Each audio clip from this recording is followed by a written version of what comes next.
مجھے بانی امام کی شہادت کا حکم دیتے تو پھر میں جملے پڑھتا نہ.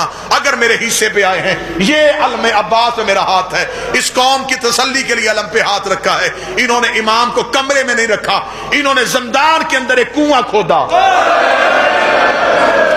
اس کنویں کے چاروں طرف انہوں نے لوہے کی برچیاں لگا دی، درمیان میں زہرا کے بیٹے کو رکھ کے پتھر کے ساتھ اسے بند کر دیا. میرا بارواں کہتا میرا سلام اس قیدی پہ جو کروٹیں لیتا تھا اور برچیاں پہلو میں چلی.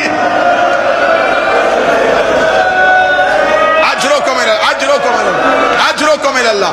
سیدہ تمہارا رونا قبول کر، علی کی بیٹی تمہارے آنسو قبول کر. اتنا تنگ تھا، امام بیٹھ نہیں سکتے تھے، سر اوپر کر کے امام کھڑے نہیں ہو سکتے تھے. 14 سال میں سے 13 سال امام کے رکوع کی حالت میں گزر گئے. اسے پتھر کے ساتھ بند کیا ہوا تھا، اس کے اوپر ایک کمرہ بنایا گیا، اس کمرے میں اس زندان کا دروغہ بیٹھتا تھا. اس پہ ایک سلاخیں تھی، ایک چھوٹی سی کھڑکی تھی جو کھڑکی بازار میں گزرتی تھی. بازار میں گزرنے والے لوگ اس کھڑکی کو دیکھتے تھے. اس کھڑکی میں سوائے دروغہ کے کوئی نہیں ہوتا تھا. وہ یہ سمجھتا تھا کہ یہ جیل خالی ہے، یہاں کوئی قیدی نہیں، لیکن اس کے اندر کنویں میں امام کو قید کیا ہوا تھا. دروغہ وہاں بیٹھتا تھا. 13 سال گزر گئے. 24 رجب کے قریب والے دن آئے. اسی بغداد کے بازار سے ایک ایوب نامی شخص گزرا. جو ہی وہ کھڑکی کے قریب سے گزرا، اسے دیکھا کہ اس زندان کا دروغہ رو رہا ہے. اسے روتا ہوا زندان کا دروغہ دیکھا، وہ رک گیا. اس کا جہاں تک میری معلومات ہے، قیدیوں کے اوپر ہمیشہ وہ سپاہی مسلط کیے جاتے ہیں جو سخت دل ہوں، جنہیں قیدیوں پہ رحم نہ ہے. تو زندان کا دروغہ ہو کے رو کیوں رہا ہے؟ اتنا کہنا تھا. کھڑکی پہ سر رکھ کے اس دروغہ کی آواز آئی، دعا کر مجھے موت آ جائے. اس کا موت نہ مانگ، مجھے وجہ بتا. ہوا کیا ہے؟ اس نے کہا اس زندان میں ایک قیدی ہے، 13 سال ہو گئے ہیں مجھے اس پہ پہرا دیتے ہوئے، یہ مجھ سے کچھ نہیں مانگتا. جب میں صبح اپنی ڈیوٹی پہ آتا ہوں میں صرف اسے سلام کرتا ہوں، یہ مجھے سلام کا جواب دیتا ہے.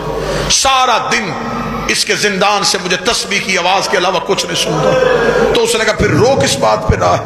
اس نے کہا 13 سال کے بعد اس نے پہلی بار مجھ سے بات کی ہے، اس بات نے میرا جگر پھاڑ دیا ہے. اللہ جانے میں جلال پور میں وہ جملہ پڑھوں تم برداشت کیسے کرو. ایوب کی آواز ہے، اس نے کیا کہا ہے؟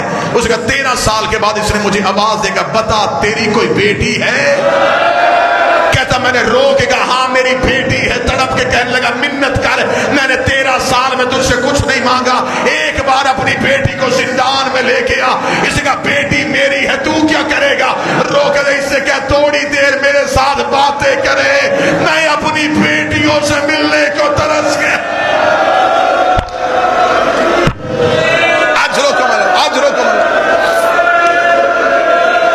یہ کہتا بیٹی لا.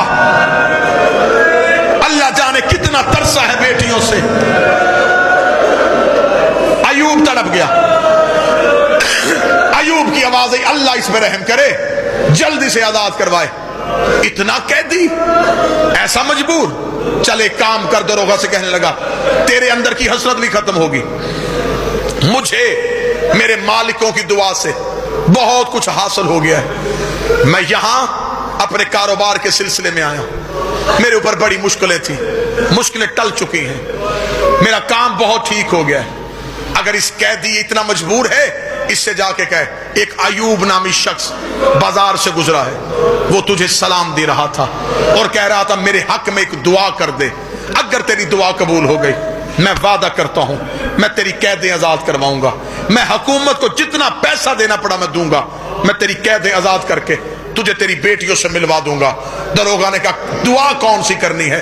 ایوب نے کہا اس سے کہہ میرا کام سنور گیا ہے، جتنی جلدی ہو سکے میں مدینے چلا جاؤں. اس کا مدینے جا کے کیا کرے گا؟ اسے کہا وہاں میرا امام موسیٰ کاظم ہے، میں موسیٰ کاظم کی زیارت کرنا چاہتا ہوں. اتنا جملہ کہنا تھا، زندان سے میرے امام کی آواز آئی ایوب کو کہہ تجھے میرے قیدی سلام دے رہا ہے، اور سلام دینے کے بعد کہہ رہا ہے کہ کل تیری دعا قبول ہو جائے گی. ایک کام تو بھی کرنا، کل زندان کے دروازے پہ ایک کفن لے کے آنا، ہو سکتا ہے کسی لاوارث قیدی کو تیرے کفن کی ضرورت پڑ جائے۔ ایوب تڑپ گیا۔ دروگا کہتا ہے کہ اس رات کا میں گواہ ہوں، رات آدھی سے زیادہ ڈھل چکی تھی۔ امام کی آواز ہے، سن اے بندہ خدا، میں نے آج تک تجھ سے کچھ نہیں مانگا، ہم کسی کے حقوق غصب نہیں کرتے، میں تجھ سے یہ نہیں کہوں گا کہ تو زندان کا پتھر ہٹا، میں تجھ سے یہ نہیں کہوں گا کہ تو جیل کا دروازہ کھول۔ امام نے کہا کہ تو گواہ ہے، میں نے تجھ سے کبھی کچھ نہیں مانگا، ابھی میں تھوڑی دیر بعد نظروں سے غائب ہو جاؤں گا، شور نہ کرنا، پریشان نہ ہونا، سپاہیوں کو اکٹھا نہ کرنا۔ اس نے کہا کہاں جائے گا تو قیدی؟ فرمایا بیٹیوں سے ملنے جا رہا۔ تیری بیٹیاں رہتی کہاں ہیں؟ مدینہ۔ کہنے لگا بغداد سے مدینہ سفر زیادہ۔ امام نے فرمایا ہم سفروں کے محتاج نہیں ہوتے، ہم کڑیاں اترنے کے محتاج نہیں ہوتے۔